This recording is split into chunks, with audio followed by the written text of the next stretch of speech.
ওরা কেমন আছে? আশা করি ভালো আছে। আমার সকালে সব কাজ বাজ করে চান করা হয়ে গেছে। আর এদিকে মা দিচ্ছে পুজো। সকালে কিছু খাবার দাবার খেয়ে তারপরে যাবো রান্নাঘরে। বোন এখানে ঘুরছে ওইদিকে, ও সবজি কাটবে। ও প্রত্যেক দিনই আমাকে হেল্প করে দেয় সবজি কাটার জন্য। আর তোমরা নিশ্চয়ই ঘন্টার শব্দ শুনতে পাচ্ছ। মা পুজো দিচ্ছে। মা এখানে দেখো পুজো দিচ্ছে। আর বর গেছিল কলকাতায়, মাল নিয়ে আসলো ফ্লিপকার্ট থেকে। Pumpkin seed 1 kilo pumpkin seed আছে, ফ্লিপকার্ট থেকে দিয়ে গেল। পরে খুলে দেখাবো বক্সটা। আর দেখে নাও বন্ধুরা ফ্লিপকার্ট থেকে কি এলো। কি হলো? পামকিন সিড মানে কুমড়োর বীজ এসছে। দেখি প্যাকেটটা খুলে দেখি দাও, ভালো আছে নাকি। হ্যাঁ, দারুণ আছে পামকিন সিড। এটার দাম আছে 1000 টাকা। ডিসকাউন্টে এটা দিয়েছে 577 টাকাতে। এটার দাম 577 টাকা পড়ে যায়।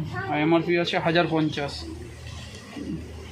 কুমড়োর বীজ, এতে জিঙ্ক আছে, ভিটামিন জি। কেউ কোনোদিন কুমড়োর বীজ কেনার জন্য লাগায়? হ্যাঁ, এটা ম্যাগনেসিয়াম আছে, জিঙ্ক আছে। এটা কুমড়োর বীজ না সবুজ কালারের বীজ? এটা ব্রেকফাস্টের সময়। জীবনে কোনোদিনও যা দেখিনি, তাও তোমার জন্য দেখতে পাচ্ছি। কুমড়োর বীজ কেউ বোকার মতো কেনে? কে বলেছে? এটা জানো না তাই? ম্যাগনেসিয়াম, জিঙ্ক, প্রোটিন আর ফাইবার আছে এতে। কি আজে বাজে জিনিস ফ্লিপকার্ট থেকে অর্ডার করে কেনে, তাই বোন হঠাৎ অবাক হয়ে দেখছে কি জিনিস কিনেছে। আমি তো জীবনের প্রথম দেখলাম যে হচ্ছে ফ্লিপকার্টে এরকম কুমড়োর বীজ কিনতে পাওয়া যায়। ন্যাচারাল ভাবে খেতে হয়। ঠিক আছে। আর না, আমার জন্য কি বানাচ্ছে? কি বানিয়েছ?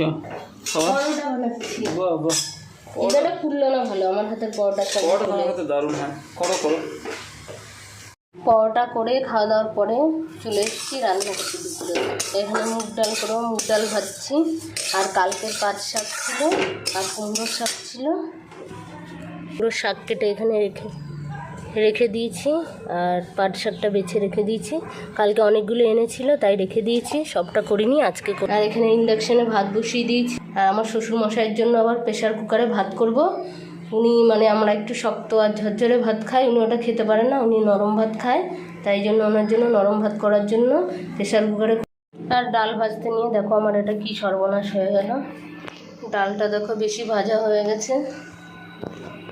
ডাল ফোড়ন দিয়ে দিয়েছি। আর আলুটা আর এইখানে তো পটল ভাজা সবসময় মাঝখানে অর্ধেক করে খাও। কেউ এরকম সরু সরু করে কেটে ভাজা খেয়েছো? আমি আজকে ভাজা করবো এরকম করে সরু সরু করে কেটে। কালো জিরে কাঁচা লঙ্কা ফোড়ন দিয়ে করব। আর এখানে কুমড়োর শাকটা আগে থাকতে সেদ্ধ করে রেখে দিয়েছি ভাপিয়ে। আর এখানে পাট শাকটা ভাজা হয়ে গেছে। রান্না করতে করতে চলে এসেছি। এখানে ঝমঝম করে বৃষ্টি হচ্ছে। আর সিঁড়ির দরজাটা দেওয়া হয়নি।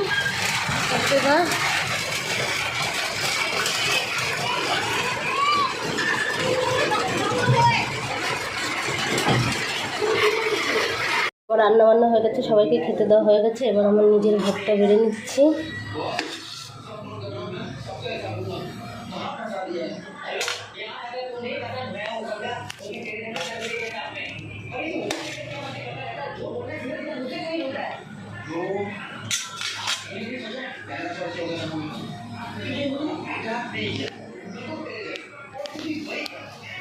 আমি খেতে থাকি